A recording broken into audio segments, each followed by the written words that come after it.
Hello dear WBCS exam কনমেরেট, আমরা যে particular WBCS এর জন্য বিশেষ করে সিভিল সার্ভিসকে মাথায় মধ্যে রেখে যে সিরিজগুলো কন্টিনিউ করছিলাম প্রতিটি বিষয়ের, মূলত জিএস পেপারগুলোর, তারই আজকের রুটিন অনুযায়ী ইকোনমির প্রথম ক্লাস, এবং যেখানে সিলেবাসে আমাদের রয়েছে ইন্ডিয়ান ইকোনমি। তো ভারতের অর্থনীতি, যারা ইকোনমিক্সের ব্যাকগ্রাউন্ড থেকে আসছো না, যাদের বিষয় ইকোনমি বা অর্থনীতি ছিল না, তারা বড্ড সমস্যায় পড়ার জিনিসটা কী করে ডিল করবো বুঝতে পারি না। তো সহজভাবে পার্টিকুলার চাকরিটাকে ক্র্যাক করার জন্য, পার্টিকুলার কোয়েশ্চেনগুলোকে তার আউটপুট দেওয়ার জন্য যা দরকার সেগুলোকেই আমাদেরকে করতে হবে। তো সেই নিরিখে আমরা যেটা করব তার একদম প্রথম ক্লাসের বেসিক কনসেপ্ট আমরা ক্লিয়ার করার জন্য আজকে চেষ্টা করছি। ঠিক আছে, চলো আমাদের টপিক আজকে আমরা শুরু করি। মূলত দুটো শব্দ নিয়ে কিন্তু খুব গোলমাল হয়। এটা কি? একটা হচ্ছে ইকোনমি, আর একটা হচ্ছে ইকোনমিক্স। এই দুখানা শব্দ মূলত উৎপত্তি হচ্ছে এর আরেকটা মাদার ওয়ার্ড থেকে। এটা কি? ঐকোনমিয়া। এই ওয়ার্ড থেকে এর উৎপত্তি। ঐকোনমিয়া শব্দটা একটা প্রাচীন গ্রিক শব্দ। মূলত অ্যারিস্টটলের নাম তোমরা প্রত্যেকেই শুনেছ। তিনি এই শব্দটাকে ব্যবহার করছেন বা এই ধরনের কনসেপ্ট নিয়ে আসছেন। গল্পের ছলে বোঝার চেষ্টা করি স্যার। যদি মূলত আমরা একটু দেখে নিই যে একদম আদিমকালে যখন পৃথিবী উৎপন্ন হচ্ছে, সভ্যতার বিকাশ ঘটছে, রাদার মানব সভ্যতার বিকাশ ঘটছে, মানুষ যখন ধীরে ধীরে ফলমূল গাছ থেকে পেরে খাচ্ছে না, মানুষ যখন ধীরে ধীরে চাষবাস জানছে, মানুষ যখন একসাথে গোষ্ঠীবদ্ধ হয়ে কমিউনিটি লাইফ ফিলিং করছে, তখন থেকে কিন্তু তাদের সাংসারিক যে চাহিদাগুলো দরকার সেইগুলো কিন্তু তারা পোষণ করা শুরু করেছে। তারা শুধুমাত্র আর প্রকৃতির ওপর ডিপেন্ড করে থাকছে না। যখন তাদের কমিউনিটি লাইফ অর্থাৎ পরিবার কেন্দ্রিক, সবাই মিলে একসাথে আমরা থাকবো, এই রকম যখন জীবনযাপন তারা শুরু করে দিচ্ছে, তখন দুই ধরনের জীবিকা তারা নিচ্ছে। মূলত তখন তারা করছে পশুপালন, প্যাস্টোরাল লাইফ তারা গ্রহণ করছে। আর দুই, ধীরে ধীরে কমিউনিটি লাইফকে ডেভেলপ করার জন্য তারা বসতি স্থাপন করছে, এটা নির্দিষ্ট জায়গায় সেটেলমেন্ট করছে। অর্থাৎ তারা তার পার্শ্ববর্তী জায়গায়, নদীর অববাহিকা অঞ্চলে কৃষি কার্য সম্পাদন করছে। সভ্যতার যখন জাগরণ হচ্ছে, বিকাশ হচ্ছে, উত্থান হচ্ছে, এই সময় কিন্তু প্রথম মানুষের প্রফেশন, কাজকর্ম ছিল এই দুটো পেশার ওপর নির্ভর করে। এবার এতেও মানুষের ডিমান্ডগুলো ফুলফিল হচ্ছে না, কারণ তাদের সমাজ জীবনে যেটুকু দরকার সেগুলো পুরোপুরি ফুলফিল হচ্ছিল না। যেমন ধরো একজন ব্যক্তির কাছে কৃষি কার্য সম্পাদন করার জন্য জমি আছে, সেখানে তিনি চাষবাস করেন, ধরলাম ধান চাষ করেছেন, তার কাছে 10 কেজি চাল ছিল, ধান উৎপাদন তিনি করেছেন, চাল বা ধান আছে। তো তার প্রয়োজন যে তাকে কাপড় চোপড় কিনতে হবে, তার বস্ত্রের প্রয়োজন রয়েছে। তখন সে কোনো, যিনি বস্ত্র শিল্পী ছিলেন, ধীরে ধীরে যখন ইন্ডাস্ট্রি গ্রো করছে, চাকা আবিষ্কার হয়ে যাচ্ছে রাদার বলা যেতে পারে, তখন সেই বস্ত্র ব্যবসায়ীর কাছে গিয়ে তখন তিনি বলতেন যে আমার কাছে ধান আছে, তোমার কাছে কাপড় আছে, তোমাকে আমি ধান দিচ্ছি, তোমার ধানের দরকার, আর আমার কাপড়ের দরকার, তুমি আমাকে কাপড় দাও। অর্থাৎ এখান থেকে বার্টারি সিস্টেম বা বিনিময় প্রথা শুরু হয়ে যাচ্ছে। বিনিময় প্রথার সূত্রপাত আসছে। অর্থাৎ প্রয়োজনের নিরিখে দেয়া নেওয়া এইগুলো শুরু হচ্ছে। তখনও কিন্তু টাকার গল্প আসেনি। ধীরে ধীরে 10 কেজির যা চালের দাম, ধানের দাম, আর একটা কাপড়ের টুকরের দাম সেম ভ্যালুয়েশন কি তার থাকছে? এই চিন্তাভাবনা থেকে ধীরে ধীরে মুদ্রা বা টাকা পয়সার উৎপত্তি আসছে। আস্তে আস্তে দেখো সভ্যতা এতটাই আজকে এগিয়ে গেছে, সেখানে আমরা দেখেছি দীর্ঘ সময় পাশ্চাত্য দুনিয়া কিংবা ভারতবর্ষের নিরিখে প্রাচ্যে প্রচুর শাসকরা এসছেন। বিভিন্ন রকম মুদ্রা, সেটা তামার হতে পারে, সীসার হতে পারে, রূপার হতে পারে, কিংবা সোনারও হতে পারে, তারা যেমন প্রচলন করেছেন। নোটের ব্যবহার শুরু করেছেন। পরবর্তীকালে নোট, কাগজি মুদ্রার প্রচলন শুরু হচ্ছে। এবং এখন তো বাবা যখন করোনার পরে দেখতে পাচ্ছ যখন ডিজিটাল ইন্ডিয়া চলে আসছে, তখন আমরা এই ফোনপে কিংবা গুগল পের মতো ডিজিটাল মাধ্যমে অনলাইন পেমেন্ট সিস্টেমে চলে আসছি বা কনভার্সন চলে আসছে। এই যে প্রথম জমানাতে যখন টাকা পয়সার গল্প ছিল না, অর্থাৎ বিনিময় প্রথার গল্প ছিল, সেখান থেকে আধুনিক সভ্যতাতে যেখানে আমরা অনলাইনে পেমেন্ট সিস্টেম করার চেষ্টা করছি, এর যে জার্নি, এটা তো দীর্ঘ ইতিহাস। সেই ইতিহাস, সেই তথ্য কি আমাদের প্রত্যেকটা মুহূর্তে পড়তে লাগবে? না, কিন্তু প্রত্যেকটা মুহূর্তে কি সেগুলোকে আমরা ব্যবহার করছি না? তুমি যদি WBCS অফিসার হতে নাই চাও, তুমি যদি টোটোওয়ালাও হও, তাও তোমার দিনশেষে টাকাটা কিন্তু দরকার। আমাদের জীবনে যদি প্রচুর পরিমাণে টাকা থাকতো, তাহলে অ্যাম্বিশন হয়তো আরো ফোকাস হতে পারতাম আমরা। অ্যাম্বিশন আর হয়তো ঠিক হতে পারতাম, অথবা প্রচণ্ড পরিমাণে যদি গরিব হতে পারতাম। দেখবে যারা প্রচণ্ড বড় লোক তারা কনফিউজড হয় না তারা জীবনে কি করবে। যারা প্রচণ্ড দরিদ্র তারাও কনফিউজড হয় না যে আমি কি করব। কনফিউজড হয় কারা? মাঝের লোকজন। কারণ তাদের কাছে শুধু অপশানস রয়েছে। ওই ফেসবুকে সুন্দরী ছবি দেখা যেমন হয়, আজকে সে কালকে ও, তেমনভাবে কি করব যদি বলা হয়, বাবা 5 বছর পরে তুমি কি করবে, হোয়াট ইজ ইউর এম, বুকের মধ্যে যে প্রশ্ন নিজেকে যদি করে থাকো, সঠিক উত্তর পাবে না। এবং এখানেই সমস্যা শুরু হয়। ঠিক এইখান থেকেই এই যে দৈনন্দিন জীবনের একটা পরিবারকে চালাবার জন্যই তো আমরা পেশায় ঢুকবো। এবার একটা জিনিস বোঝো, যে জীবিকার জন্য আমরা টাকা উপার্জন করব বলে চিন্তা ভাবনা করছি, যে জীবিকার জন্য আমরা চাকরি বাকরি বা ব্যবসা বাণিজ্য ঢুকবো, সেই জীবিকা শুধুমাত্র উপার্জনের জন্য হয় না। এই জীবিকা ঘুরিয়ে আমার পরিচিতিও তৈরি করে, অর্থাৎ আমার আইডেন্টিটিও দিয়ে থাকে। আমি কে? আমি মেন্টরিং করি, আমার পরিচিতি। বাট যদি আজকে বলা হয় আমি কোনো কাজকর্ম না করতাম, তাহলে কেটে যাচ্ছে রে, তখন কি বলা হতো? অমুকের ছেলে যাচ্ছে, অমুকের দাদা যাচ্ছে, অমুকের ভাই যাচ্ছে। মানে আমার পরিচিতিটাও কিন্তু আমার জীবিকার মারফত নির্ভর করছে, এবং তার নিরিখে আমি কিছু উপার্জন করছি।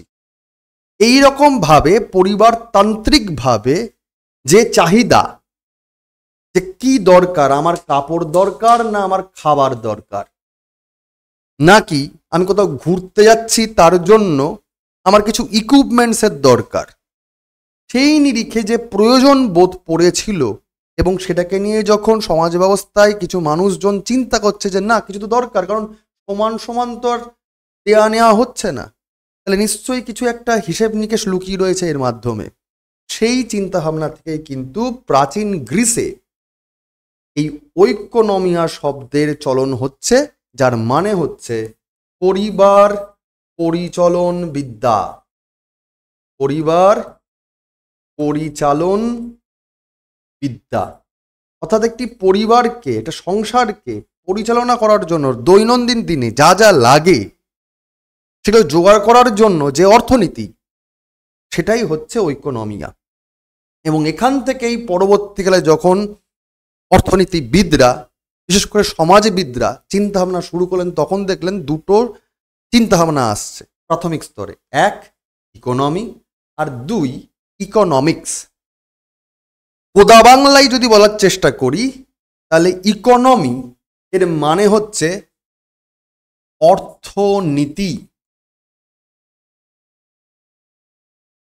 আর গোদা বাংলায় যদি আমি ইকোনমিক্সের বাংলা করার চেষ্টা করি তাহলে এর বাংলা দাঁড়াবে অর্থশাস্ত্র।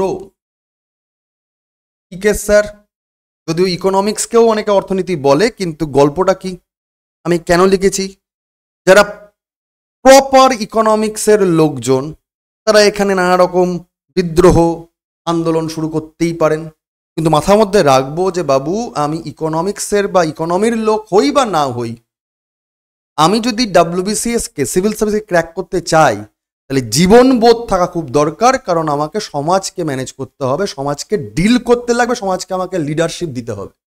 তাহলে জীবনবোধের জন্য যা দরকার সেটাই এই ক্লাসে হবে।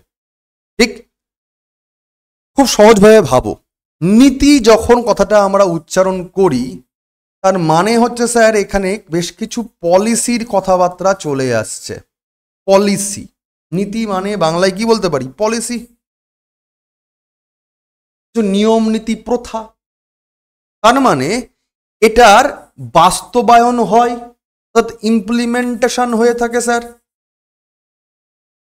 ইমপ্লিমেন্টেশন হয়ে থাকবে, বাস্তবায়ন হবে পলিসির। তার মানে এটা স্যার প্র্যাকটিক্যাল জিনিস, প্র্যাকটিক্যাল জিনিস নিয়ে ডিল করে। অন্যদিকে শাস্ত্র যখন বলা হয় তখন সেখানে শুধু নিয়ম কানুনগুলোই থাকবে এবং সেই নিয়ম কানুনে হিসাব নিকাশ তত্ত্ব কপচানো হবে। তত্ত্ব নিয়ে যারা পার্টিকুলার বিষয়টাকে নিয়ে গবেষণা করছেন তারা সেখানটায় চর্চা করবেন, অর্থাৎ এটা থিওরি বেস। এর কি ইমপ্লিমেন্টেশন নেই? আছে, বাট এটা থিওরি বেস। বাট বাস্তব জীবনে যা যা হচ্ছে সেটা হচ্ছে প্র্যাকটিক্যালটা চলছে, থিওরির ওপর ডিপেন্ড করেই হচ্ছে। অর্থনীতিবিদরা তারা অর্থনীতিকে চর্চা করছেন বলেই হচ্ছে, বাট প্র্যাকটিক্যাল আউটপুটটা কি? ইকোনমি। ঠিক এই কারণেই তাকিয়ে দেখো সিলেবাসে আমাদের কি রয়েছে, সিলেবাসে আমাদের রয়েছে ইন্ডিয়ান ইকোনমি। আমাদের কিন্তু বলে দেয়নি ইন্ডিয়ান ইকোনমিক্স পড়তে লাগবে, অর্থাৎ আমরা কেউ অর্থনীতিবিদ হব না, আমরা কি হব, আমরা হব ভারতবর্ষের নিরিখে, ভারতবর্ষের নিরিখে যেভাবে অর্থব্যবস্থার ইভলিউশন হয়েছে, ভারতবর্ষের নিরিখে যা অর্থব্যবস্থা চলছে এখন সেটা কিভাবে চলছে, ভারতের সরকার কি চাইছে, কোন দিকে যাচ্ছে, সেটা একজন অ্যাডমিনিস্ট্রেশনের দায়িত্বপ্রাপ্ত মানুষ হিসাবে তোমাকে জেনে রাখা বা তা চর্চা করার দরকার। কারণ তোমার ব্লকে বেশ কিছু মানুষজন থাকবে সমাজ ব্যবস্থায় যাদেরকে তোমাকে ডিল করতে হবে। তুমি হবে একজন ব্রিজ বা সেতু, যে সরকারের সঙ্গে সাধারণ মানুষের সেই ডিলিংটাকে ব্রিজ আপ করবে। তার জন্যই আমাদের সিলেবাসে রয়েছে ইন্ডিয়ান ইকোনমি, বলে দেওয়া হয়নি ইন্ডিয়ান ইকোনমিক্স, কারণ তোমার বিষয় নয় যে তুমি এর ওপরে চর্চা করে অর্থনীতিবিদ হয়ে যাও। বেসিক কিছু কনসেপ্ট হয়তো লাগবে, বাট আমাদের লাগবে ভারতের অর্থনৈতিক ব্যবস্থা কি রকম সেইগুলো জানতে লাগবে। আশা করি কোনটা পড়বো এবং কোনটা পড়বো না এইটুকু কনসেপ্ট ক্লিয়ার হয়ে গেছে একদম শুরুর ক্লাসেই। যারা ইকোনমিক্সের ব্যাকগ্রাউন্ড থেকে আসছো না, 11-12 পড়োনি, বা যারা বাংলা মিডিয়ামে পড়াশোনা করেছো, যাদের সিভিক্স যে সায়েন্স ছিল, যারা আইসিএসসি বোর্ড সিবিএসসি বোর্ড তাদের তো হয়তো ছিল অর্থনীতি বিষয়বস্তুগুলো, যারা বাংলা মিডিয়ামের লোকজন তারাও হয়তো একটুখানি ভয় পাও, বাট বিশ্বাস করো ভয় পাওয়ার দরকার নেই। এই কারণে, কারণ তুমি অফিসার হও আর পাড়ার পাঁচুগোপাল হও, যেই হও না কেন বাবা, তোমাকে জিনিসের টাকা ইনকাম করতেই হবে। একজন আলু পটল ব্যবসায়ী সে দারুণ অর্থনীতিবিদ নাও হতে পারেন, কিন্তু তিনি কিন্তু হিসাব ভালোই বোঝেন, তাই না? সুতরাং দেশ দশ কিভাবে চলছে তাকে নিয়ে চর্চা করব আমরা আমাদের সিলেবাসের জন্য। ঠিক,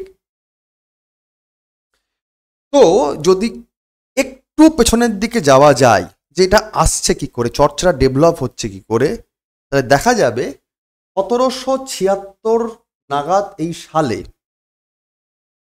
অ্যাডাম স্মিথ বলে একজন অর্থনীতিবিদ, যাকে ক্লাসিক্যাল অর্থনীতির জনক বলা হয়, ক্লাসিক্যাল ইকোনমির ফাদার বলা হয়, ফাদার অফ ক্লাসিক্যাল ইকোনমি। এই ভদ্রলোক তিনি একটা বই লিখছেন, বইটার নামটা ভালো করে খেয়াল করুন। ওটা তিনি লিখছেন কি নামে? তিনি বইটা লিখছেন an inquiry into the nature and causes of the wealth of nation. সাধারণত ডিরেক্ট কোশ্চেন দেয় যদি সহজ প্রশ্ন হয় যে ওয়েলথ অফ নেশন কার লেখা, ঠিক? কিন্তু কতগুলো শব্দ, বইটার যে শিরোনাম টাইটেল, এটা হচ্ছে ওনার লেখা একটা বই। এই বইটার শিরোনামটাই যদি আমরা ভালো করে দেখি আর যদি নাও পড়তে যাই তাহলে কতগুলো জিনিস আমরা উপধাবন করতে পারবো। ইনকোয়ারি মানে হচ্ছে অনুসন্ধান করা, খোঁজ খবর করা। বিষয়ে প্রকৃতি বিষয়, অর্থাৎ প্রকৃতি এবং কারণ নিয়ে তিনি অনুসন্ধান করছেন। কিসের? দেশের সম্পদের। অর্থাৎ এই ভদ্রলোক কি বলছেন, সারা দেশের মধ্যে যা যা সম্পদ রয়েছে, তোমার বাড়িতে একটা খাট রয়েছে, একটা আলমারি রয়েছে, দুজোড়া জুতোর সেট রয়েছে, একটা পেন রয়েছে, একটা বই রয়েছে, একটা খাতা রয়েছে, এটা তোমার সম্পদ, অ্যাসেট। এরকম ভাবে সারা দেশের সমস্ত মানুষের কাছে যা যা সম্পদ আছে, এই সম্পদের প্রকৃতি কি রকম বা সম্পদগুলো কিভাবে আসছে বা ট্রান্সফরমেশন হচ্ছে কি হচ্ছে না। দেখা গেল কেউ বললো স্যার আমি না আর ওই বই নিয়ে পড়াশোনা করি না, আমি আমার ল্যাপটপে কাজ করিনি, বা আমার কাছে ছোট্ট একটা ফোন আছে, আমি ফোন থেকেই পড়াশোনা করি অনলাইনে। অর্থাৎ কজ কিভাবে ট্রানজিশন আসছে এবং তার জন্য কি কি চেঞ্জেস আসছে। দেশের সম্পদ নিয়ে যে মগজমারি তিনি করছেন, সেটার ওপর তিনি একটা বই লিখছেন, রিসার্চ ওয়ার্ক করছেন, এবং তিনি আধুনিক যে বলা যেতে পারে যে অর্থনীতি, তার শুরুর দিক থেকে দেশের সম্পদ নিয়ে চর্চা করার যে যাত্রা শুরু, সেটা তিনি করছেন, অ্যাডাম স্মিথ। এই জন্য একে ক্লাসিক্যাল অর্থনীতির জনক বলা হয়। বা যেহেতু দেশের সম্পদ নির্ভর করছে অনেক সময় দেশের রাজার ওপর, যে রাজা তার প্রজাদের সঙ্গে কিরকম সম্পর্ক স্থাপন করবেন। রাজা যদি উদার হন তাহলে প্রজার কাছ থেকে ট্যাক্স কম নেবেন, রাজা যদি খুব কিপটে হন বা একটু পেছুটে হন, প্রজার কাছ থেকে শুধু ট্যাক্স নিয়েই যাবেন, তিনি দেবেন না কিছুই। অর্থাৎ রাজা এবং প্রজার যে সম্পর্ক, সেটা তো রাজনীতির সম্পর্ক। এই জন্য এনাকে অ্যাডাম স্মিথকে বলা হয়ে থাকে ফাদার অফ পলিটিক্যাল ইকোনমি।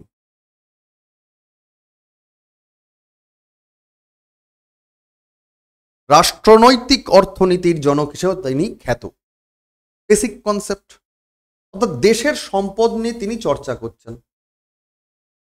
আরেকটু যদি আমরা এগোই তাহলে চিন্তাভাবনা আরেকটু এগোচ্ছে। একটা দেশে বিভিন্ন রকমের মানুষজন বসবাস করে,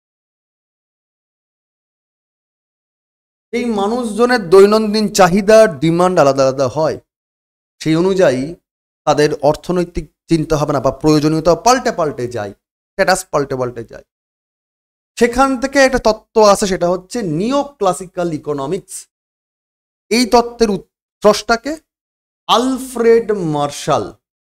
1890 সাল নাগাদ তিনি আরেকটা বই লিখছেন। এগুলো ডাইরেক্ট কোশ্চেন আসে। ওটা কি লিখছেন? প্রিন্সিপালস অফ ইকোনমিক্স, ইকোনমিক্স বা অর্থনীতির দর্শন, প্রিন্সিপালস, নীতিমালা। তিনি কি বলছেন? তিনি খুব উল্লেখযোগ্য বেশ কিছু পয়েন্ট বলেছেন। Economics is a study of mankind in the ordinary business of life and examines that part of individual and social actions which is connected with the material requisites of well-being. শব্দগুলোকে আমরা একটু ভেঙে চুরে পড়লেই তিনি কি বক্তব্য বলতে চাইছেন আমরা সহজে অনুধাবন করতে পারবো। কি বলছেন স্যার? আলফ্রেড মার্শাল বলছেন অর্থনীতি, economics is a study of mankind, মানুষের বিষয়ে পড়াশোনা করা। মানুষের কোন বিষয়ে পড়াশোনা করা? In the ordinary business of life, জীবনের সাধারণ প্রতিটা ঘটনার জন্য মানুষ যেভাবে সেগুলোকে ডিল করে তাই নিয়ে চর্চা করাটাই নাকি অর্থনীতি। অ্যান্ড এক্সামিন, এবং ইকোনমি এক ধরনের পরীক্ষা নিরীক্ষাও। কিসের পরীক্ষা নিরীক্ষা? That part of individual and social actions, একজন প্রত্যেক একক ব্যক্তিত্ব, এক একজন মানুষ, সে তার সমাজ ব্যবস্থার মধ্যে সামাজিক জীবনে এবং দৈনন্দিন জীবনে, রোজকার জীবনে যা যা কাণ্ড করছে, তার মধ্যে তাদের প্রত্যেকের দৈনন্দিন জীবনে যে অ্যাকশনগুলো তারা নেয় এবং তার মারফত যে মেটেরিয়াল রিকুইজিশনের দরকার হয়ে পড়ে, জিনিসপত্রের দরকার হয়, সেজন্য এই সমাজ ব্যবস্থায় তাদের নিজেদের অবস্থানকে উন্নত করার জন্য, তাদের লড়াইটা প্রত্যেক দিন নিজেকে ভালো করার জন্য, এই দ্রব্যগুলোকে কীভাবে তারা পাচ্ছে, তারা কীভাবে ডিল করছে সমাজ ব্যবস্থায়, এই নিয়ে চর্চাটাকেই উনি বলছেন ইকোনমিক্স। সহজ ভাষায় বলার চেষ্টা করো, অনেক কঠিন হয়ে যেতে পারে বিষয়টা। ধরো আমি হচ্ছি এই সমাজে বসবাস করছি, তুমি এই সমাজেরই পার্ট, আরেকজন দেখা গেল এই সমাজেরই পার্ট, আমরা তিনজন এ বি জন ব্যক্তি। ঠিক, আমি ডিল করছি মেন্টরিং নিয়ে, আমি চাইছি ছাত্রছাত্রী নিজের পায়ে দাঁড়িয়ে সরকারি চাকরি পাক, এটা আমার কাজ। তার মানে আমার সমাজ ব্যবস্থাতে, এই সমাজেই, যে সমাজে তুমিও আছো, আরেকজন সিও আছে, আমার কাজ কি? আমার কাজ হচ্ছে এই সমাজ ব্যবস্থাতে আমি ছাত্র চাই এবং ছাত্রকে পড়াতে চাই, যাতে আমি সাকসেস রেট পাই, যাতে ছাত্রছাত্রী নিজের পায়ে দাঁড়ায়। তার মানে আমার রোজকার দিনে সমাজ ব্যবস্থায় আমার প্রয়োজন হচ্ছে কি? পড়াশোনা চর্চা করা, কোশ্চেন কেমন আসছে তার জন্য বইপত্র লাগবে আমার, এছাড়া আমি যে পড়াবো তার জন্য আমার একটা ক্যামেরা দরকার, আমি যে পড়াবো তার জন্য ডিজিটাল বোর্ড দরকার, তার মানে এগুলোর সাথে দ্রব্য। আমি যে পড়াবো তার জন্য বেশ কিছু ইকুইপমেন্টস দরকার, যেমন আমার সাথে দরকার হচ্ছে একটা গড়, আমার যেমন দরকার হচ্ছে একটা ইন্টারনেটের কানেকশন। তার মানে স্যার এইগুলো জোগাড় যন্ত্র করতে হচ্ছে, এবং তারপরে গিয়ে আমি এই কাজটা করতে পারছি, এবং এই কাজটা করতে গেলে নিশ্চয়ই জিনিসপত্রগুলোকে আমাকে কিনতে হয়েছে, তার জন্য আমার খরচা হয়েছে, এবং ধীরে ধীরে নিশ্চয়ই এই কাজটাকে আমি আরও বড় করতে চাইছি, যাতে আরও বেশি ছাত্রছাত্রীর কাছে পৌঁছাতে পারি আমি, যাতে আরও বেশি ছাত্রছাত্রী সফল হতে পারে, আমার এই উদ্দেশ্যটাকে যাতে সফল করতে পারি।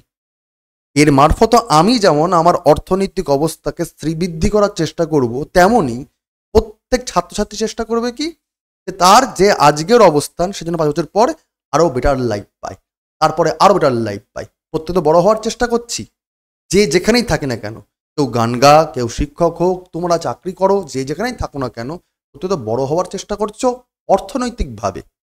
প্রথমত মানুষ হিসাবে বড় হওয়াটা আগে দরকার, কিন্তু তার সঙ্গে সঙ্গে অর্থনীতিটা হচ্ছে বেসিক ক্রাইটেরিয়া সমাজ ব্যবস্থা থাকতে গেলে।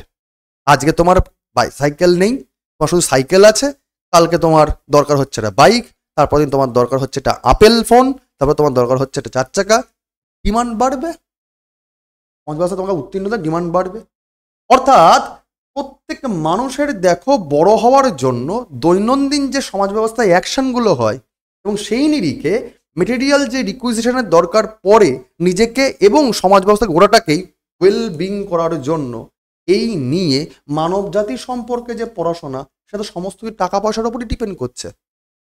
আমি ক্যামেরা কিনবো, টাকা লাগিনি, মুখ দেখে দিয়েছে কেউ আমাকে। আমি পড়াবো স্যার, ফ্রিতে পড়িয়ে দিন স্যার। আমি যে ইন্টারনেট নেব, এই যে লাইট জ্বালিয়েছি, ইলেকট্রিক বিল কি ছেড়ে দেবে? আবার তুমিও যে পড়ছো সেটা কি সম্পূর্ণ ফ্রিতে পড়ছো বাবা? না, কারণ তোমাকে তো নেট রিচার্জ করতে হচ্ছে, তোমাকে একটা ফোন কিনতে হয়েছে, কোনো কিছুই ফ্রিতে হয়নি। ডিরেক্টলি ইনডিরেক্টলি কিন্তু অর্থনীতির চাকা ঘুরপাক খাচ্ছেই। অর্থাৎ এই যে ঘুরপাক খাচ্ছে, এই বিষয়ে পড়াশোনাটাকে উনি নিয়ে গেলেন প্রতি ইন্ডিভিজুয়ালিটিতে, একক ব্যক্তিতে নিয়ে গেলেন। যদি এরম করে প্রতিটা মানুষকে ধরা যায়, সমাজ ব্যবস্থার সঙ্গে প্রতিটি মানুষের যে ইন্টারাকশন হয়ে থাকে ইকোনমিক্যালি, তাহলে ওরা দেশের সম্পর্ক তো পাওয়া যাবে। তাহলে গোটা দেশ বলতে গেলে কেউ কেউ হয়তো মিস হয়ে যেতে পারে। আর যদি প্রত্যেক ব্যক্তিকে ধরে নেওয়া যায়, ধরো তোমার পাড়াতে একজন ভিখারি রয়েছেন, যিনি যার কত টাকা খুচরো পয়সা ইনকাম করছে তার কোনো হিসাব নেই, কারণ হতেই পারে যে তিনি ব্যাংকে টাকা রাখেন না, তার অ্যাকাউন্ট নেই। অনেক সময় দেখা যায় খবরে যে মারা যাওয়ার পর মানে একদম মাটির তলার থেকে কিংবা কোনো একটা সিন্দুক থেকে প্রচুর টাকা পাওয়া গেছে। হয় না, সারাদিন সারা জীবন ধরে অল্প অল্প করে টাকা জমিয়ে রাখছেন, তাহলে সেই হিসাবগুলো কোথায় যাচ্ছে? সেই টাকা যদি কাউকে দেওয়া হয়, ধরো কোনো তুমি মন্দিরে গিয়ে শুধু দান ক্ষেত্র করেই যাচ্ছ, তাই না? ব্যাপারটা কি হয়ে যায়, যদি অনেক সময় কি হয়, যদি পুরো গোটাটা নিয়ে ভাবতে হয়, তাহলে ইন্ডিভিজুয়াল অনেক সময় অনেক কিছু বাদ চলে যেতে পারে। নতুন ধরনের চিন্তা ভাবনা, একে আমরা বলা হচ্ছে নিউ ক্লাসিক্যাল ইকোনমিক্স। কে আনছেন? Alfred Marshall. এই কারণে তাকে কি বলা হয়? নিও ক্লাসিক্যাল ইকোনমিক্সের জনক, ফাদার অফ নিও ক্লাসিক্যাল ইকোনমিক্স বলা হয়। তাহলে একটা গেল ক্লাসিক্যাল, আর একটা হলো নিও ক্লাসিক্যাল। আরেকটু ধাপ যদি আমরা এগোই, তার নাম বলবো জে.এম. কেইন্স। এই ভদ্রলোকের পপুলারিটি মূলত হচ্ছে 1929-30-এর দশক। এই ভদ্রলোক কি বলছেন? এই ভদ্রলোক বলছেন economics is the study of factors affecting employment and standard of living. তিনি পরিষ্কার কথাই বলে দিয়েছেন। তিনি আরো আধুনিক। তিনি কি বলছেন?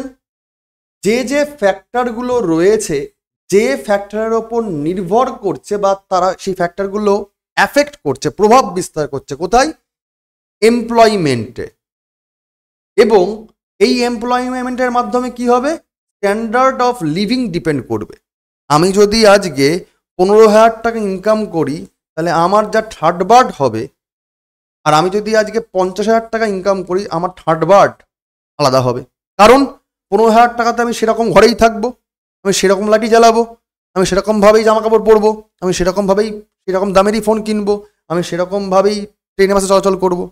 এই টাকাটা রোজগার হলে আমার জীবন ধরন পাল্টে যাচ্ছে। অর্থাৎ আমার এমপ্লয়মেন্ট কেমন এবং সেই নিরিখে আমার জীবনের স্ট্যান্ডার্ড কীরকম সেটা নির্ভর করবে। এবং এই এমপ্লয়মেন্ট ও স্ট্যান্ডার্ড অফ লিভিংয়ের যে যে শর্তগুলো রয়েছে, যে ফ্যাক্টরগুলো রয়েছে, যার জন্য আমার জীবনটা বা আমার জীবিকাটা প্রভাবিত হচ্ছে, সেই নিয়ে যে পড়াশোনা, এটাই হচ্ছে ইকোনমি। কে বলছেন? জেম কেইন্স বলছেন। তাহলে এই যে সিস্টেম, যে জীবিকার মারফত আমার জীবনের অবস্থান উত্থান পতন হবে, এই বিষয়টা একটা পার্টিকুলার সমাজ ব্যবস্থায় হবে, একটা রাষ্ট্র ব্যবস্থায় হবে, যেখানে নাগরিকরাও কিছু কনসার্ন নেবে। যেমন কেউ ইচ্ছা করে বলতে পারে স্যার আমি ব্যবসা করব, আবার অনেক সময় যে রাষ্ট্র ব্যবস্থা রয়েছে, যে দেশ রয়েছে, সে দেশের সরকার, গভর্নমেন্ট, সেও বলতে পারে না, যাদের উপায় একদমই নেই, তোমার কাছে যদি কোনো জায়গা না থাকে, টাকা পয়সা কিছুই না থাকে, তাহলে এই লোকটা লোন পাবে কোত্থেকে, ব্যবসা করবে বা কি করে? তাহলে এই লোকটাকে কিছু কিছু আমরা ডেভেলপ করার জন্য, তাদের অবস্থাকে এগিয়ে দেওয়ার জন্য কিছু কিছু স্কিম আনবো, গভর্নমেন্ট স্কিম আনবো। অর্থাৎ সরকার এবং নাগরিক, অর্থাৎ সরকারিভাবে এবং বেসরকারিভাবে দুজনের উদ্যোগেই কিন্তু প্রতিটি সমাজ ব্যবস্থায় যেসব মানুষজন থাকছে, তাদের এমপ্লয়মেন্ট, সরকারি হোক কি বেসরকারি হোক, তাদের জীবন ধারণ যেভাবেই শ্রীবৃদ্ধি হোক না কেন, বা যাই অবস্থা খারাপও হোক না কেন, এর জন্য যে যে ফ্যাক্টরগুলো রয়েছে, তাকে নিয়ে পড়াশোনা করতে গেলেই কিন্তু বোঝা যাবে যে দেশটার অর্থনীতির চাকা চলছে কি করে, ঘুরছে কিভাবে, এটা ক্লিয়ার হয়ে যাবে। এই যে কনসেপ্টটা, এটা আধুনিক কনসেপ্ট। এই কারণে জেম কেইন্সকে বলা হয় মডার্ন ইকোনমিক্সের জনক,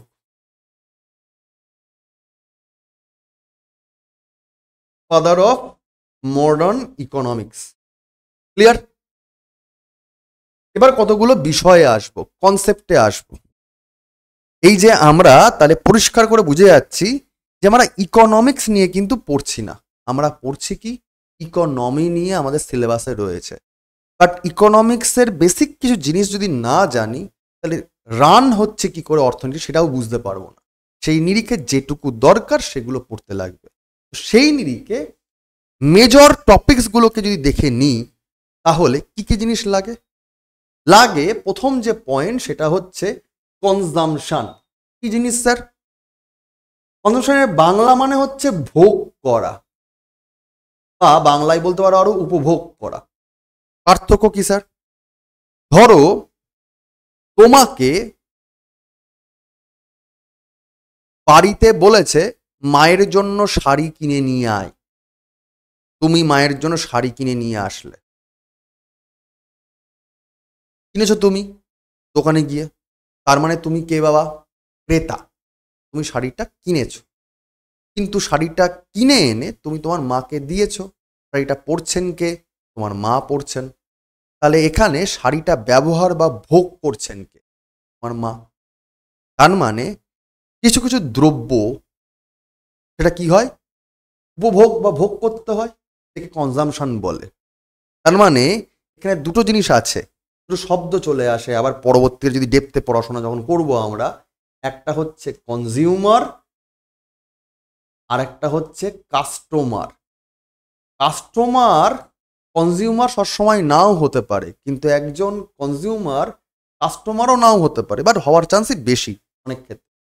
ঠিক আছে, দেখো তুমি সন্ধেবেলা বাড়ি যাচ্ছ, বাড়ির সবার জন্য তুমি জিলিপি কিনে নিয়ে যাচ্ছ, ঠিক আছে, 500 গ্রাম, সবাই মিলে ভাগ বটোয়ারা করে খাবে।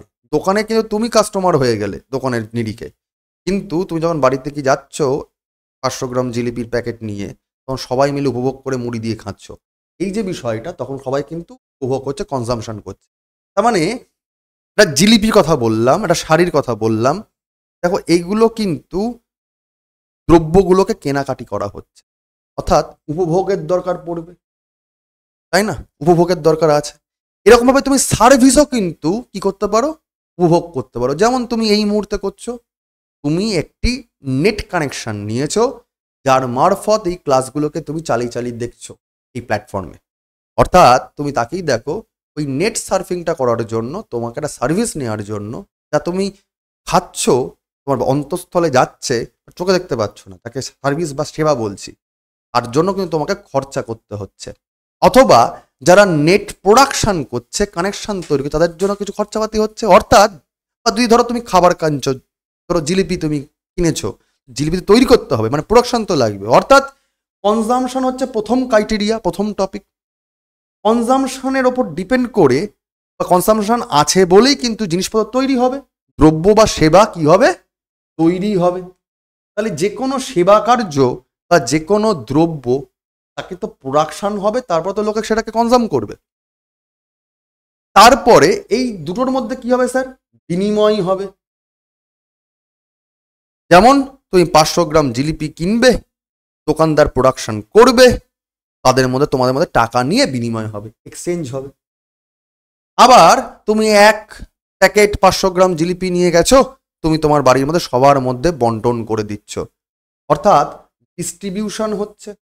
যিনি দোকানদার জিলিপির, যিনি জিলিপি তৈরি করলেন, তিনিও অর্থটাকে ইনকাম করে নিয়ে গিয়ে দেখা গেল বিরিয়ানি কিনলেন, বাড়িতে সবার মধ্যে ভাগ বাটোয়ারা করে খাচ্ছেন। মানে টাকা ঘুরছে, জিনিসপত্রও ঘুরছে, ডিস্ট্রিবিউশন হচ্ছে। তাকেই দেখো প্রথম যে পয়েন্ট, যে কোনো জিনিস, আমরা এখন শপিং মলে যাই, শপিং মলে কি করি? জিনিসপত্র আমরা কেনাকাটা করি, অর্থাৎ এটা হচ্ছে কনজামশনস।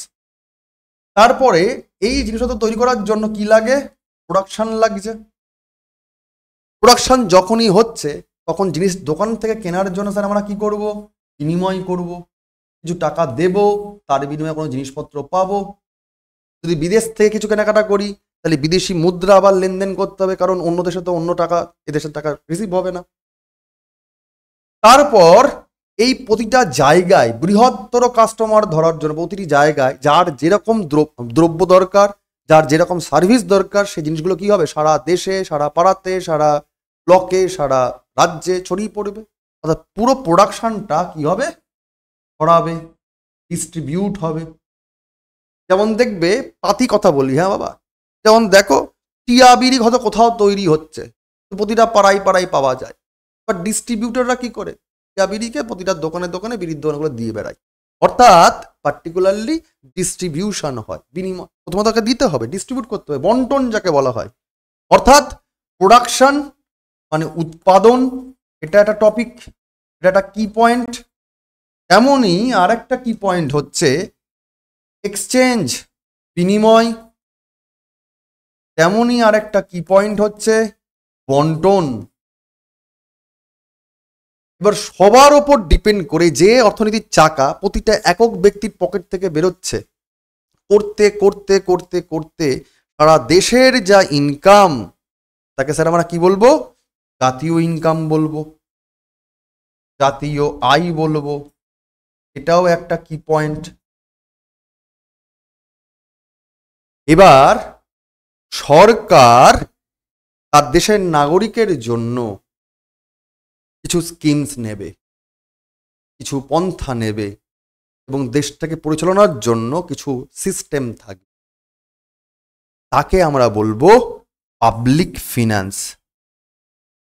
ঠিক আছে, যেখানে আয় যেমন থাকবে তেমনি ব্যয় থাকবে, অনেক সময় ঋণও থাকতে পারে অথবা অনুদানও থাকতে পারে। এই সবটাকে মিলিয়ে বলো পাবলিক ফিনান্স। এগুলো সমস্ত কিছু ডিটেলে পড়বো আমরা, পাবলিক ফিনান্সটা ডিটেলে পড়তে হবে। অর্থাৎ এইগুলোর উপর ডিপেন্ড করেই কিন্তু অর্থনীতির চাকা ঘুরপাক খাচ্ছে। আরেক রকম পয়েন্টে যদি আমরা ভাবি তাহলে দেখব আধুনিক অর্থনীতিকে দুটো ভাগে ভাগ করা যেতে পারে। তুমি যদি প্রত্যেক একক ব্যক্তির চিন্তা করো, মানে ক্ষুদ্র স্তরে চিন্তা করো, তখন সেটা হয়ে যাবে মাইক্রো ইকোনমিক্স। এর বাংলা হচ্ছে ব্যষ্টিগত।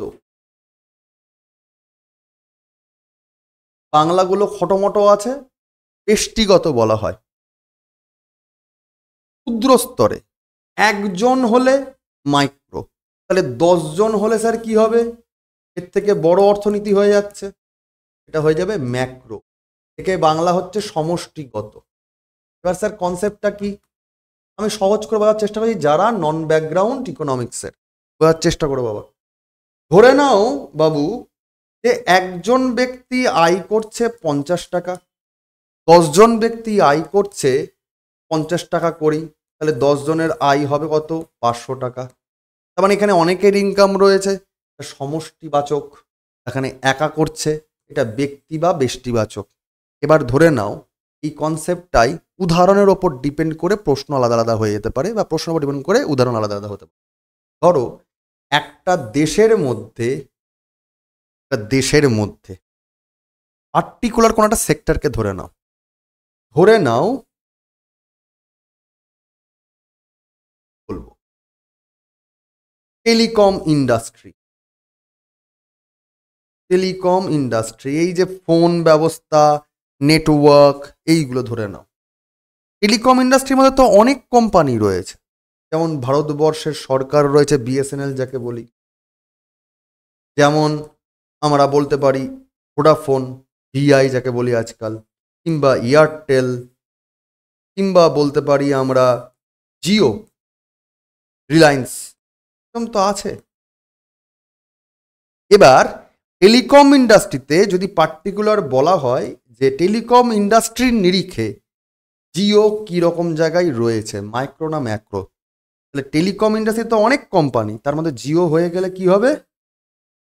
একা, এটা হয়ে যাবে মাইক্রো। আবার ঘুরিয়ে ভাবো, যদি আজকে বলা হয় যে তাহলে টেলিকম ইন্ডাস্ট্রিটা কি হবে? তখন ম্যাক্রো হয়ে যাবে, কারণ অনেক কোম্পানি মিলিত বিষয়বস্তু চলে আসছে, ম্যাক্রো লেভেল চলে আসবে। আবার ঘুরিয়ে ভাবো, তুমি দেখা গেলো জিও কোম্পানিতে চাকরি করছো,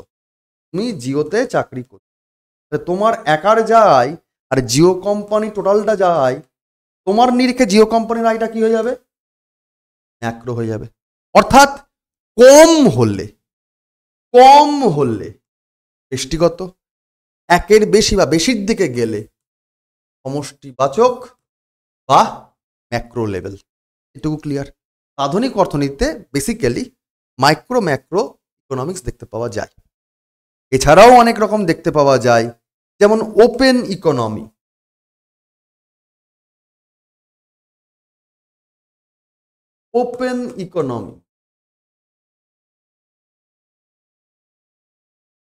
ক্লোজড ইকোনমি।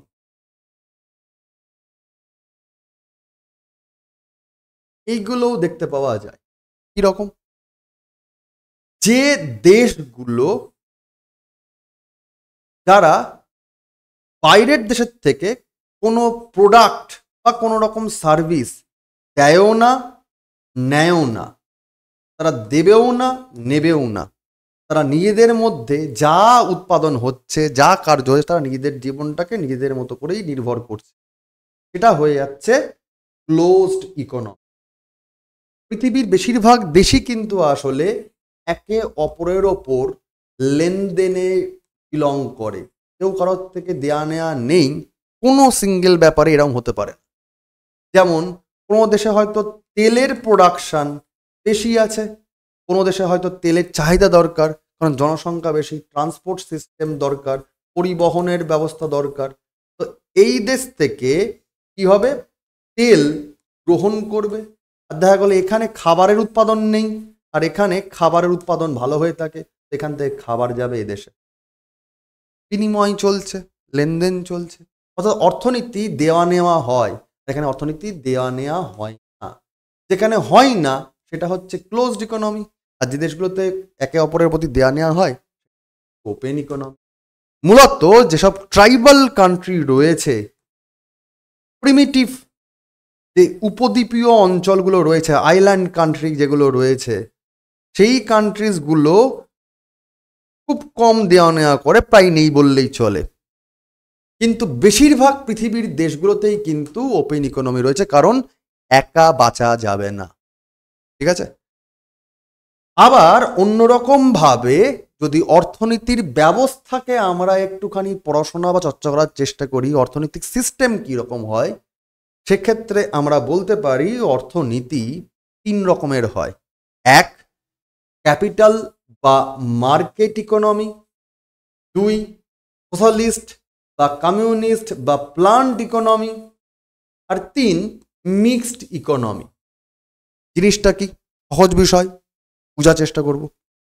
মূলত ক্যাপিটাল বা মার্কেট ইকোনমি, এই নামটা শুনলেই বুঝতে পারছো, মার্কেট মানে বাজার, ক্যাপিটাল মানে মূলধন। তার মানে মূলধন কার থাকবে, যারা বড় লোক, যারা বড় লোক, বিগ হাউস যাদের রয়েছে, তারা মার্কেট ক্যাপচার করবে স্বাভাবিকভাবেই। যারা যারা বড় লোক তারা মূলধন ইনভেস্ট করবে মার্কেটে, প্রোডাকশন বাড়িয়ে দেবে বা প্রোডাকশন কমিয়ে দেবে। তাতে কি হবে, জিনিসপত্রের মার্কেটে ডিমান্ড বা সাপ্লাই পুরোটাই তারাই কন্ট্রোল করবে। ঠিক আছে। ইচ্ছা করলে যারা মূলধনী লোকজন, তারা ডিমান্ডের শেপটাই পুরো পাল্টে দিতে পারে। যেমন একটা সময় ফেসবুকের দরকার ছিল না, নতুন কোনো ক্রিয়েশন হলো, এখন ফেসবুক ছাড়া কারো চলে না। ঠিক আছে, প্রয়োজন তৈরি করে ফেললো। কদিন পরে দেখা গেল এই গুগল, ফেসবুক এই ধরনের জিনিসগুলোকে ব্যবহার করার জন্য টাকা দিয়েই করতে হবে, বিনা পয়সায় আর করা যাবে না। অলরেডি অনেকাংশে এসে গেছে, এখন দেখা গেলো সিম্পলভাবেই চলে আসবে। অর্থাৎ এখানে বিগ যে হাউসগুলো রয়েছে তারাই মূলত লিড করবে। তার মানে স্যার এখানটা পুরোপুরি কিন্তু বেসরকারিকরণ চলেছে, সরকারের কোনো ভূমিকা নেই, এটা পুরোটাই প্রাইভেটের রোল রয়েছে, প্রাইভেট রোল চূড়ান্ত, সরকারের কোনো নাক গলানো নেই। স্বাভাবিকভাবেই এক শ্রেণীর লোকের কাছে টাকা পয়সা চূড়ান্ত থাকবে, আরেক শ্রেণীর যারা ছোট ছোট ব্যবসায়ী তাদের অবস্থা খারাপ হবে। কারণ দেখা গেল, ধরে নিলাম আমার কথা যদি ধরে নিই, আমার মতো গল্প কথা ধরে নিই, ধরো আমি ছোটোখাটো ভাবে পড়ানোর চেষ্টা করছি, আর একটা বিশাল বড় ইনস্টিটিউট রয়েছে যাতে কোনো টাকা পয়সার কোনো শেষ নেই। আমি দেখা ছোট্ট একটা ঘরে পড়ানো শুরু করলাম, সেই ইনস্টিটিউট জানতে পারলো যে আমি ওই একই পড়ানোতে রয়েছি, সে কি করে ব্যানার দিয়ে পুরো মুড়িয়ে দিয়ে চলে গেল আমাকে। ঠিক, তাহলে কি হবে যে আমাকে লোকে জানতেই পারলো না, প্রচার যার বেশি জিনিসপত্র তার বিক্রি বাট্টা হবে। বোঝা গেল? একই রকম ভাবে যদি সেম ট্রেডেরও হয়, তাহলে পুরো মার্কেটকে কন্ট্রোল করছে কে, যারা বড় যোদ্ধার লোকজন, তারাই। তার মানে এখানে ইকোনমির ইনইকুয়ালিটি বা অর্থনীতির বৈষম্য বেশ দেখা যাবে। কিছু লোকের কাছে বেশি টাকা পয়সা, কিছু লোকের কাছে একদমই টাকা পয়সা নেই। অর্থাৎ কিন্তু বড় সড়ো একটা ফারাক তৈরি হয়ে যাবে, কারণ গভর্নমেন্টের রোল এখানে নেই। এই যখন সমস্যা চলছে, যেখানে সমাজ ব্যবস্থায় অর্থনীতি কারো কাছে চূড়ান্ত বেশি, কারো কাছে চূড়ান্ত কম, যখন এই বৈষম্যতা বাড়ছে, তখন কোনো দেশ, কোনো দেশের নাগরিক ভালো থাকতে পারবে না। সেই চেতনা থেকে আরেক ধরনের চেতনা চলে আসে, সেটা হচ্ছে সোশ্যালিস্ট বা কমিউনিস্ট বা প্ল্যান্ড ইকোনমির। বাংলা মানে হচ্ছে সমাজতাত্ত্বিক অর্থনীতি। লেনিন, কার্ল মার্কসের তোমরা নাম শোনো, বিশেষ করে মার্কস এই কনসেপ্টের জনক। তিনি কি বলছেন, একটা দেশের মধ্যে সবাই তো আসলে নাগরিক, সে বড় লোক, গরিব লোক, ফর্সা, কালো, লম্বা, বেটে, পুরুষ মহিলা যাই হয়ে যাক না কেন, সবাই তো আসলে নাগরিক। তাহলে একটা দেশে যদি সবাই নাগরিকই হয়ে যায়, তাহলে কেউ বড় লোক কেউ গরিব লোক থাকবে কেন হে? কারণ দেশের সমস্ত সম্পত্তি তো আসলে সরকারের সম্পদ বা রাষ্ট্রের সম্পদ। তাহলে পুরো সম্পদটাই কার হয়ে যাবে? সরকারের হয়ে যাবে। তার মানে এখানে গভর্নমেন্টের রোল সর্বোচ্চ। এখানে সরকার কোনো রকমভাবেই কোনো বড় লোক গরিব এইসব তারতম্যে যাবে না, পুরোটাই সে কন্ট্রোল করবে। অর্থাৎ এখানে সরকার বলতে পাবলিক, যে পাবলিক সরকারকে তৈরি করে, সেখানে পাবলিক সেক্টর বা সরকারের সেক্টরের রোল বেশি হবে। কোনো প্রাইভেটের গল্প থাকবে না, পুরোটাই কন্ট্রোল হবে বাই পাবলিক। সরকার কি করবে? যারা পিছিয়ে পড়া শ্রেণী তাদেরকে দেখভাল করার জন্য বরং প্ল্যান করবেন এবং তাদেরকে এগিয়ে দিয়ে ব্যালেন্স আনার চেষ্টা করবেন। তুমি বলবে বেশ ভালো ব্যাপার। এবার ধরো তোমার ইচ্ছা করছে আমি না চাকরি করব না, আমি ব্যবসা করব। সরকার বলবে তুমি এক কাজ করো, তোমাকে এই ব্যবসায় করতে হবে বা এরকম ভাবেই করতে হবে, তোমার ইচ্ছার কোনো ভ্যালু নেই। ওখানে যেমন যে যা করছে করছে, সরকার কোনো নাক গুলানো নেই। সেখানে সরকার যা বলবে সেটাই শিরোধার্য হবে। তখন হয়ে যাবে স্যার কমিউনিজম, মানে একদম আরো জোর জবস্তি হয়ে যাবে। সরকারের ঊর্ধ্বে কিছুই নেই, এরকম ব্যাপার হবে। বুঝলে তো পাঁচু গোপাল, তোমাকে যা বলছি তুমি খেতেই করবে, তোমাকে না চপই বিক্রি করতে হবে, তোমাকে পড়াশোনা করার দরকার নেই, এটাই করতে হবে। এরকম হয়ে গেলে কমিউনিজম চলে আসবে, মানে গোড়ামি চলে আসবে।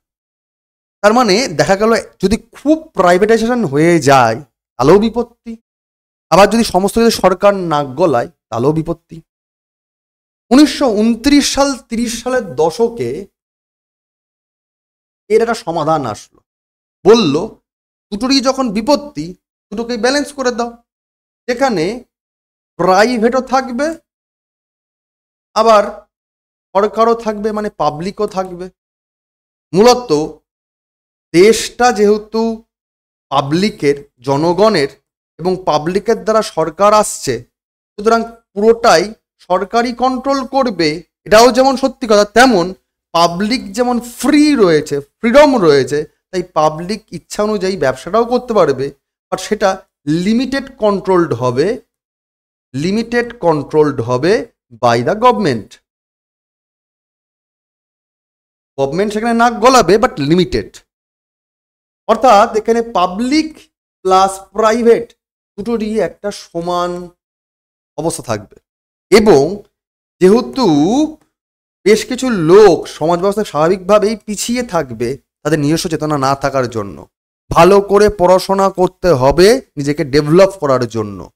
ছোটবেলায় যে কথাটা শিখিয়েছিল, পড়াশোনা করে যে গাড়ি ঘোড়া চড়ে সে, এর মানে করে নিয়েছিল লোকজন প্রচুর পড়াশোনা করে প্রচুর নাম্বার নিয়ে আসতে হবে, তাহলে প্রচুর পরিমাণে বড় লোক হয়ে যাব। তুমি যদি ভালো বাবা কোনো কন্টেন্ট ক্রিয়েটারও হতে চাও, তাহলে সেই লাইনের চর্চা তোমাকে করতে হবে। তুমি যদি খুব ভালো রাঁধুনি হতে চাও, তাহলে সেই রাঁধুনি হওয়ার নানা রকম দিক জিনিস নিয়ে বা দর্শন নিয়ে তোমাকে চর্চা করতে হবে। তুমি যদি ভালো গায়ক হতে চাও, তাহলে গান নিয়ে তোমাকে চর্চা করতে হবে, পড়াশোনা করতে হবে বা সেখানে রেওয়াজ করতে হবে। অর্থাৎ রেয়াজ করা বা চর্চা করার কিন্তু কোনো শেষ নেই, তুমি যে পেশাতেই যাও। তোমাকে যদি বড় হতে হয়, এক্সট্রাঅর্ডিনারি হতে হয়, পড়াশোনা বলতে চর্চা করার কথা বলা হচ্ছে। তার মানে এই যে ব্যালেন্স, যারা চর্চা করেন তারা পিছিয়ে পড়া শ্রেণীর মধ্যে থাকবে, এবং পিছিয়ে পড়া শ্রেণীর মধ্যে যদি দেখা গেল আমি চর্চা করলাম না, আমি পিছিয়ে পড়ে রইলাম, আমার পরবর্তীকালের বংশধররাও পিছিয়ে পড়েই থাকবে। কারণ কি, আমি যেহেতু এগোইনি জেনারেশন ওয়াইজ, তারা তো সেইখানেই জন্মাচ্ছে, কি করবে, তাদের আর করার নেই। সেই শ্রেণীর মানুষগুলোকে তুলে আনার জন্য সরকার কি করবে? প্ল্যান করবে, এদেরকে একটু এগিয়ে দিতে হবে। সরকার ওয়েলফেয়ারের জন্য চেষ্টা করবে, আর ইকোনমিক চাকা রান করাবে কে, দেশকে ইকোনমিক্যালি এনরিচ করবে কে? Private sector. তো দুটোরই ওয়েল ব্যালেন্সড হবে, একেই বলা হচ্ছে মিক্সড ইকোনমি। আর এই কনসেপ্টটা দিচ্ছেন কে? ওই আধুনিক অর্থনীতির জনক যাকে বলা হচ্ছে জেমস কেইন্স। তিনি হচ্ছেন ফাদার অফ মিক্সড ইকোনমি। তিনি হচ্ছেন father of modern economy and তিনি হচ্ছেন ফাদার অফ মিক্সড ইকোনমি। তাহলে মোটামুটি স্তরে স্যার আমরা এইটুকু বুঝে গেলাম যে একটা দেশে অর্থনীতির চাকা পুরপাক খাচ্ছে কিরকম ভাবে। ঠিক আছে, তাহলে মূলত আমাদের সিলেবাসে লাগছে কি, ইন্ডিয়ান ইকোনমি লাগছে, আমাদের ইকোনমিক্স লাগছে না, তার বেসিক জিনিসপত্র এটাকে চালাবার জন্য লাগছে। তাহলে সেই নিরিখে যদি বলতে হয় আমাদের বেসিক বেসিক কিছু চ্যাপ্টার মনে রাখতে হবে, যারা অনেকে বুঝছো না। আমি বলছি এই ক্লাসগুলো কিন্তু একদম যারা শুরু করছো ডাব্লিউবিসিএস অ্যাসপিরেন্ট তাদের জন্যই, অন্য কোনো পরীক্ষার জন্য নয়। আমি ধীরে ধীরে আরও ডেপথে ঢুকবো। ডাব্লিউবিসিএস মিনস ডাব্লিউবিসিএস, এটা কিন্তু মাথার মধ্যে রেখো। তাহলে স্যার আমাদের কী কী পড়তে লাগবে? আমাদের পড়তে লাগবে যে যে চ্যাপ্টারগুলো বা যে জায়গাগুলো দেখা দরকার, সেটা হচ্ছে এক, ন্যাশনাল ইনকাম তৎসংলগ্ন জিডিপি জিএনপি এইগুলো ছেড়ে দাও। এছাড়া তোমার লাগছে হচ্ছে ফিসকাল পলিসি, এগুলো কি জিনিস ধীরে ধীরে আমরা যাব, যারা যারা নতুন তারা পালে টুকে রেখে দাও। এরপরে লাগবে মনিটারি পলিসি, এরপরে আমাদের লাগবে ইনফ্লেশন জানতে, দ্রব্যমূল্যের বৃদ্ধি কি করে হয়ে থাকতে না হচ্ছে। এরপরে লাগবে ব্যাংকিং সিস্টেম মানে আরবিআই অ্যান্ড আদার ফিচার্স। এরপরে তোমার লাগবে মার্কেট অর্থাৎ ক্যাপিটাল মার্কেট, মানি মার্কেট।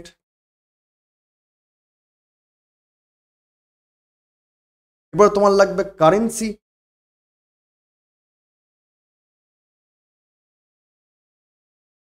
এরপরে তোমার লাগবে 5 ইয়ার্স প্ল্যান, পঞ্চবর্ষের পরিকল্পনা, তার আপডেট মানে নীতি আয়োগ।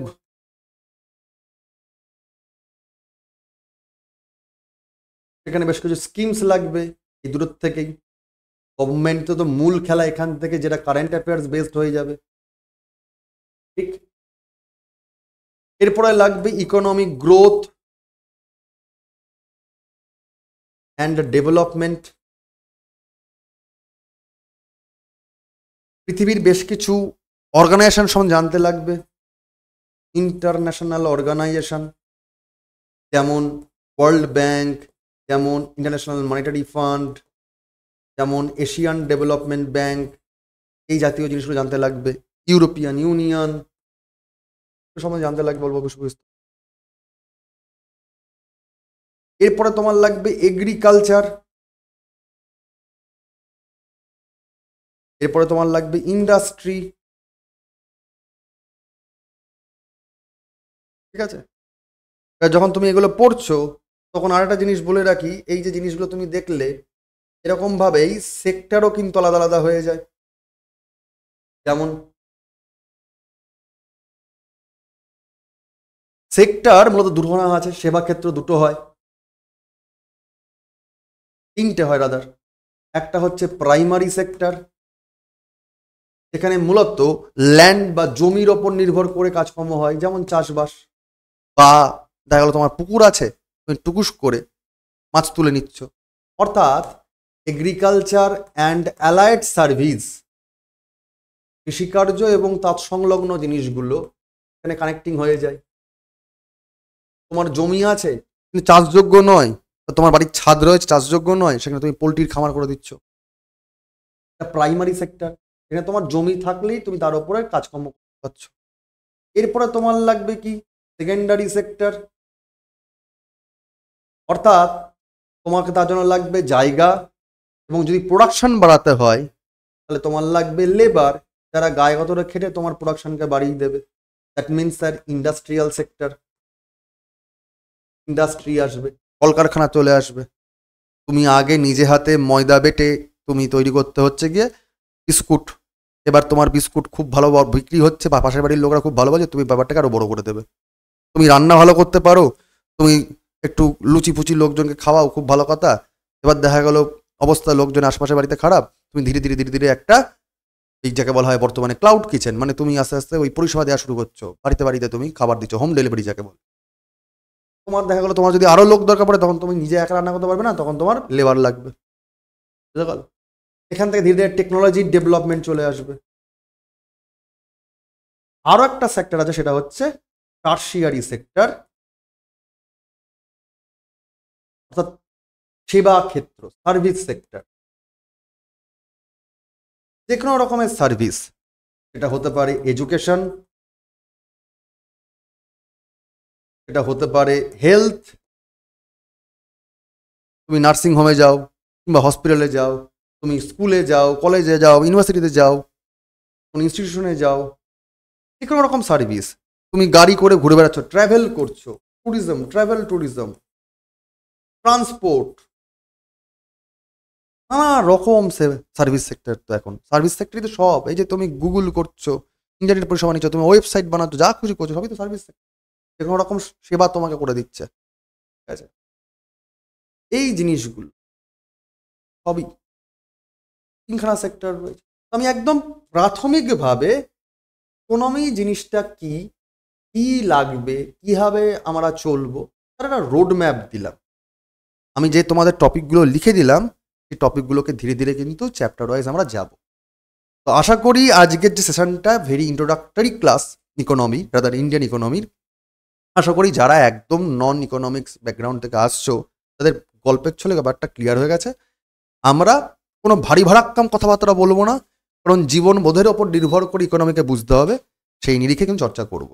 আজকে দিয়ে রাখলাম, পরের দিন ধীরে ধীরে ধীরে ধীরে ডেপতে ঢুকবো, এবং যেহেতু বেশ কিছু কারেন্ট অ্যাফেয়ার্স বেশ লাগবে, সেগুলো প্রসঙ্গক্রমে চলে আসবে, ঠিক আছে? ভরসা রেখো, পড়তে থাকো, যেটুকু পাবো গোতানোর জন্য তো আমি আছি, বাট মনে রাখবে পাহাড়ে উঠতে গেলে হাঁটু তোমারই ব্যথা করবে।